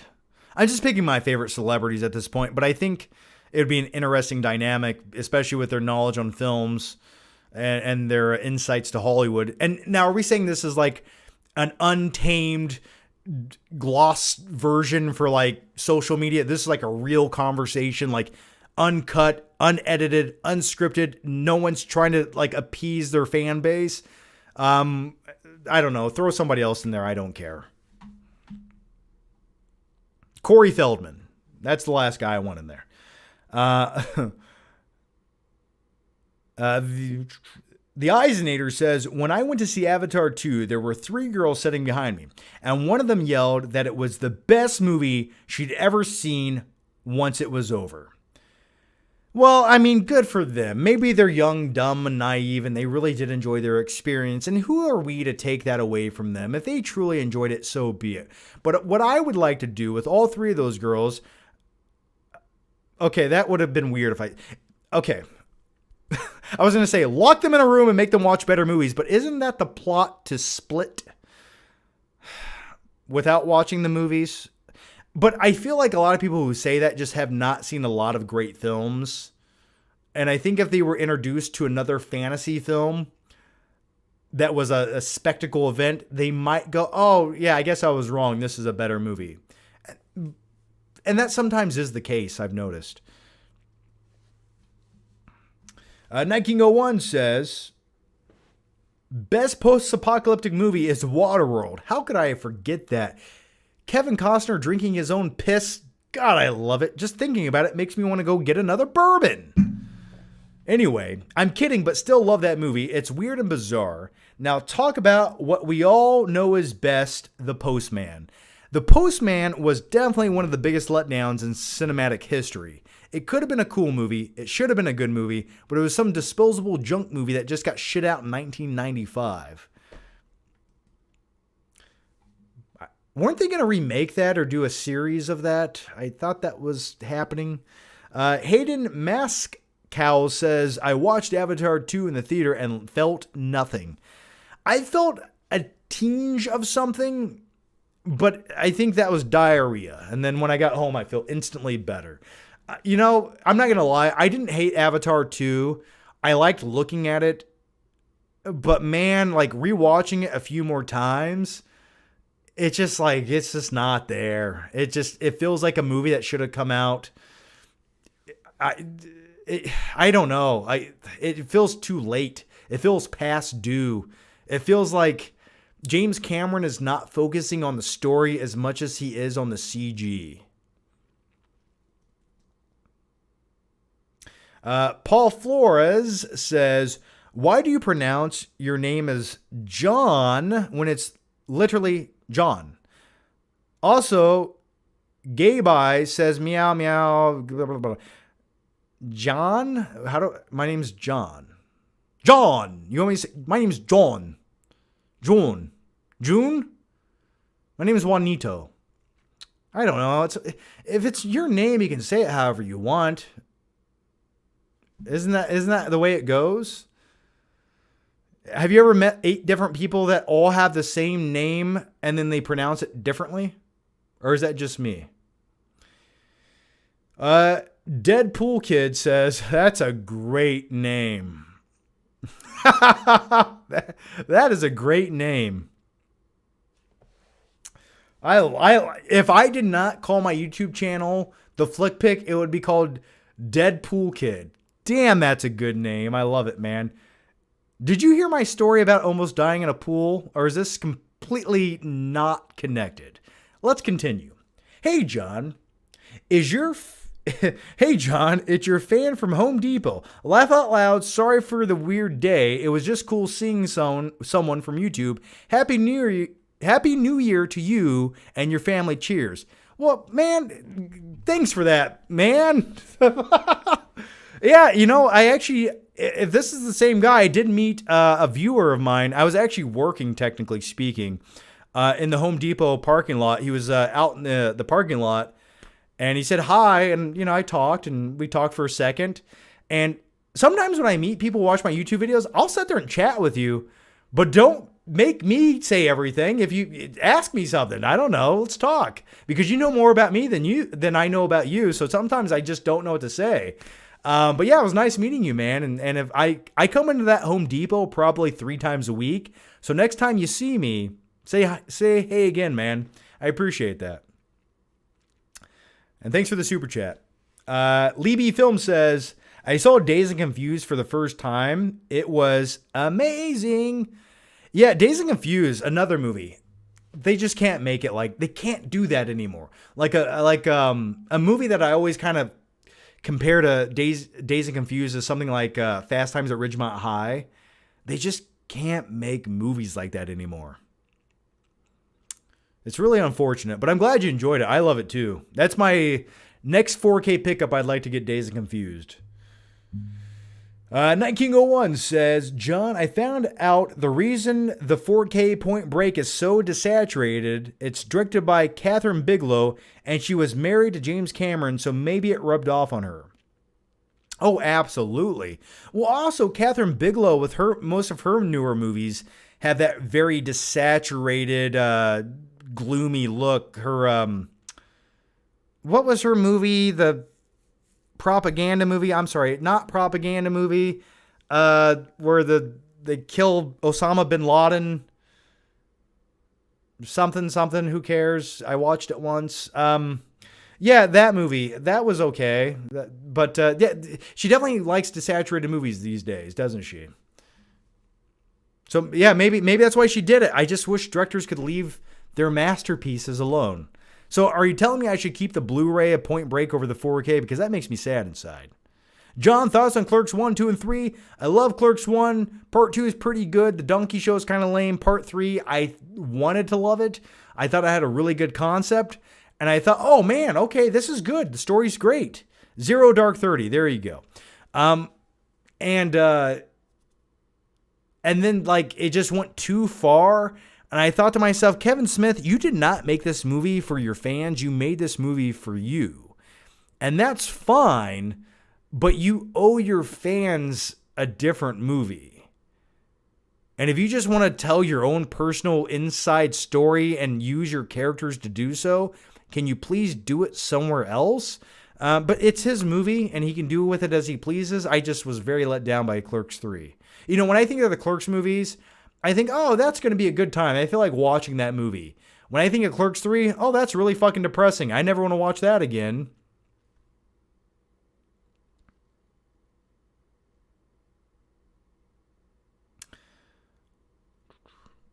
Oh, I have the Point Break 4K. I know it comes with the Blu-ray. I have the other Blu-ray. It's just really disappointing. It doesn't look good. I'll have to check it out, though. John, would you rather hang out with Randall or Dante or Jay and Silent Bob? Do I seem more like... Here's my question for you guys. You watch me. Do I seem like more of a Randall guy or a Dante guy? I will give you guys 1 minute to answer this. John Mason says, hey, John, what's your favorite Bond movie? We talked about that earlier, kind of, sort of. Casino Royale, by far.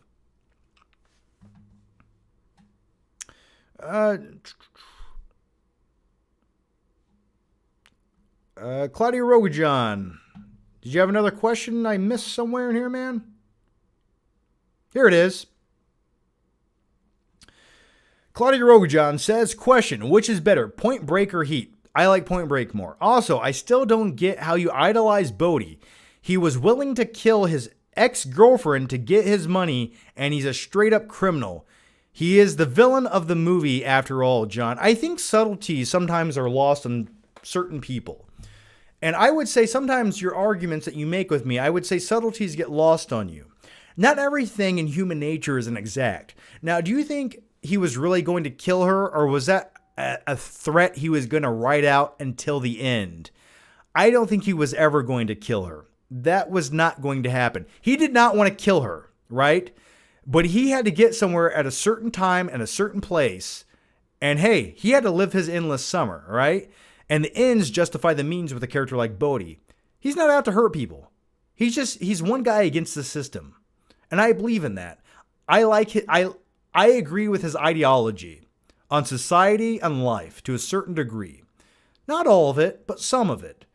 And I think that's why I like them. You don't have to, just because I love a certain character in a movie doesn't mean I agree with 100% of everything they do or say. But if I agree with 80% or 60 or 90% of it, that's fine by me. I don't need to like everything about someone to like them. That's how I am. I just need to like enough. But what I do like and what I can latch onto has substance to it. And a character like Bodhi, though he is a flawed character, at the heart of it, he is a good guy. And he's a good character. And I enjoy him. And plus, he can fucking surf, man. He's awesome. All right, let's go to the next question. John, not as vulgar as Randall. No. I will never be that vulgar on YouTube because I didn't want to get demonetized for 13 years. But I don't care anymore. Jason Lee from Mallrats. Yeah, I'd like to hang out with Jason Lee from Mallrats, but I think Randall's the cooler dude. Randall to me is the perfect good friend. He's really a friend who gives a shit. You know, he's like a good friend. He really is. You got to appreciate that. Okay, I'm going to answer a few more questions, guys. It's 10:30. I got to work tomorrow. I'm feeling a little bit sweaty, and I need to go take a cold shower. So here it goes. The next one comes from Night King 01 once again. Watch the 4K and judge for yourself. But me and my brother were watching it because we hadn't watched it in a while. But while we were watching it, this is like a tongue twister. I cannot read this question, man. Oh, then you popped in the Blu-ray while watching it and you went, oh no. Yeah, that's scary, isn't it? You go watch this 4K high resolution version of a movie that I've been waiting probably 10 years for. And then you put in the Blu-ray and you go, oh, that looks better. That's sad. Gus Babington says, would you rather receive a hug from the pigeon lady or a French kiss from Mason Verger? Oh, those kids will do anything for a chocolate bar, won't they? Cordell. Yes. Clarice Starling. Definitely Mason Verger. Yeah, absolutely. He could spit in my mouth 1,000 times before I come within a 10-foot radius of the pigeon lady. That disgusting, vile human being. Ugh. Just burn her at a stake and call it a day. Jesus. I hope she died alone and cold in Central Park with only her pigeon shit to keep her warm, okay? Let's go to the next question.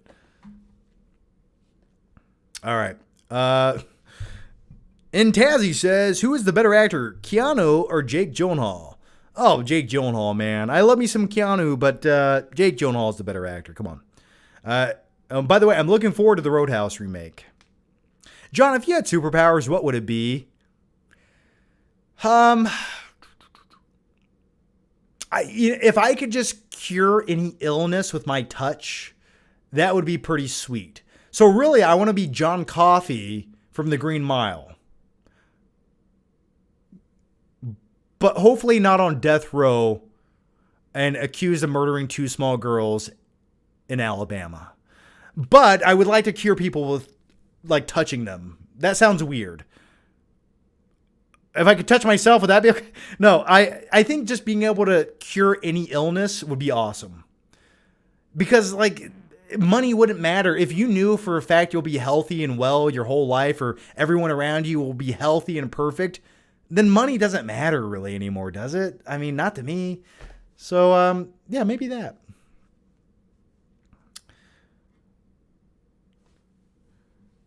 Rank the Stranger Things seasons. Probably 1, 4, 2, and 3.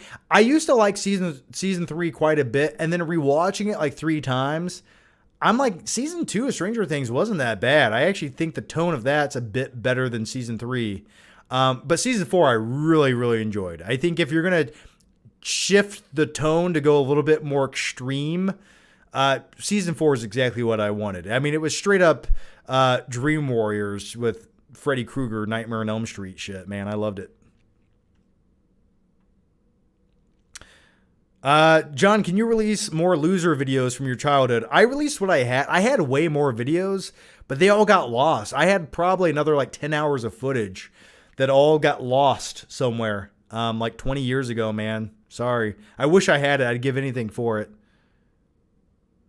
If you could re-edit any movie yourself, what would it be? I don't know. I'd probably go into the editing bay of the Marvels and go, delete. All right. And then I'm going to answer just one more question here. Are you married? Do you have kids? I'm not married. I will be married. Maybe not. Well, not maybe. Hopefully, if everything goes according to plan, I will be getting married next October. Do I have kids? Not yet. Give it a year or two. I'm not in a rush. I can barely take care of myself. The economy's in the shitter. And I'm still not done being a child myself, though I'm slowly getting there. Yes, I did see Iron Claw. I've talked about it on this live show and the last live show. I did talk about it. Favorite Riley Reid movie? They're all my favorites, man. Part 1 through 100 million. I mean,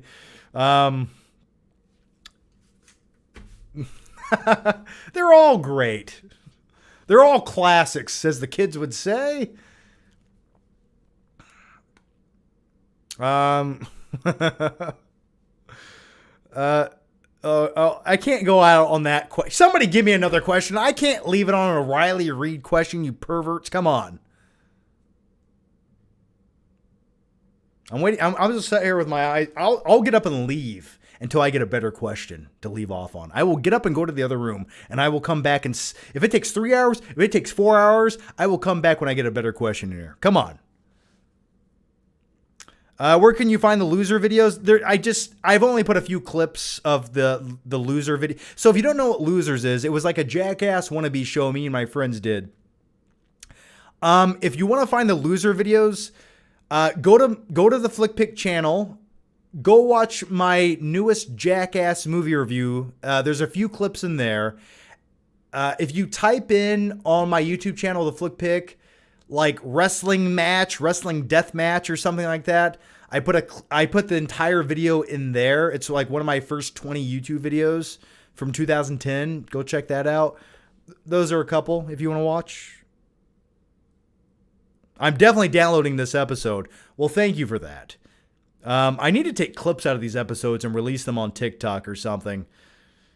It's the only thing I want to do on that app or that platform. There's nothing else I want to do there. I'll release clips.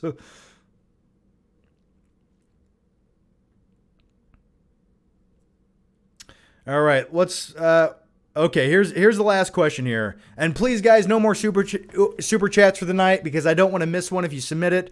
But I do want to say this. I'm going to answer another question. Don't go anywhere. Don't you go anywhere. If you guys want to give this video a like, I would appreciate it. It would help that stupid YouTube algorithm. Also, if you want to click the bell notification, the subscription button, and whatever 18 other notification buttons you have to push on YouTube, that way you see my videos pop up in your sub feed, please do that as well. I get a lot of comments saying this didn't pop up, and I post it on Twitter and Facebook. So if you don't see it on YouTube, maybe follow me on Twitter, X, or Facebook if you want. But maybe try that. But if you can give the video a like, I appreciate it. You don't have to. You don't have to do shit. You have to do nothing for me. But if you want to, I'd appreciate it. And we can stick it to the man. All right? Night King 01. Also, on a side note, watching Point Break again, after not seeing it for like a year or so, I was watching it and was like, whoa, Keanu really never could act. Gary Busey, though, is perfection. Hey, Utah, give me two. So hungry I could eat the ass in out of a dead rhino. The air got dirty and the sex got clean. I love me some, oh God, Gary Busey. What a beautiful man. Now he's kooky and weird as shit. I feel like if I messaged Gary Busey's publicist, I could probably get Gary Busey to co-host one of these live shows. I genuinely think I could. Did I see the new Aquaman Lost Kingdom? Yes. It was instantly forgettable, mediocre CGI comic book junk. I didn't hate it as much as a few of the most recent Marvel movies because at least it was mildly entertaining. But it was just bad, man. It was just like the villain was bad. And I'm not talking about Manta. I'm talking about like there's another villain in the movie who's like the most generic bad guy who goes, I'm a bad guy. Do this. Oh, and also, hey, I forgot to mention this about Aquaman 2. I got to get crazy for a second. There's a subplot, and I don't give a shit about this movie. There's a subplot, and this ruins nothing. I promise you, this ruins nothing. There's a plot in Aquaman 2 where they abduct Aquaman's child. And there's a weird scene where Manta has his abducted child laying on a table. And he says something to another character. He's like, I'm going to take care of this.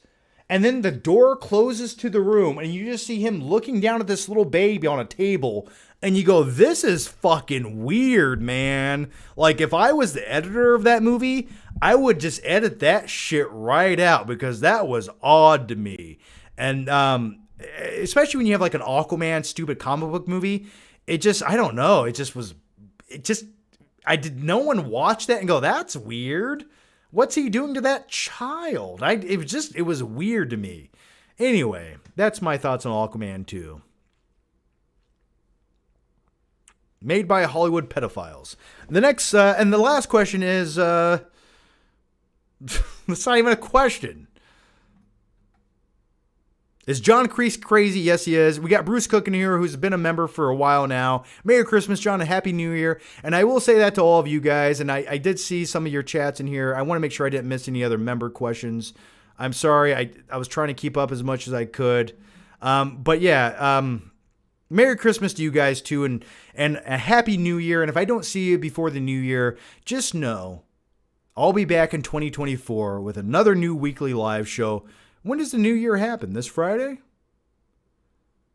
Hey, it might just work out that we do one of these on the 31st on Sunday. Not too late though. But it's just possible if you're around and you're bored this Sunday evening and you want something to look at that makes you feel better about who you are and what you're doing in life, you can come look at me. So maybe this Sunday we'll do the last live show, ... of 2023. That's a good title. Maybe I'll use that.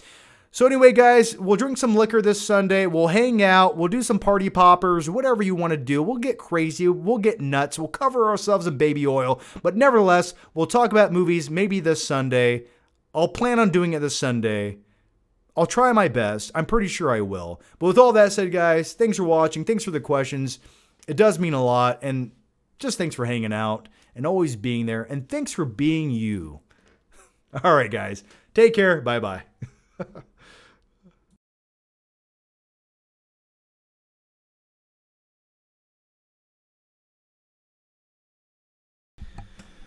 Some guy always does it. Oscar-winning duck. Would you give Riley Reid your candy cane? No, but I heard that she takes it in the stocking.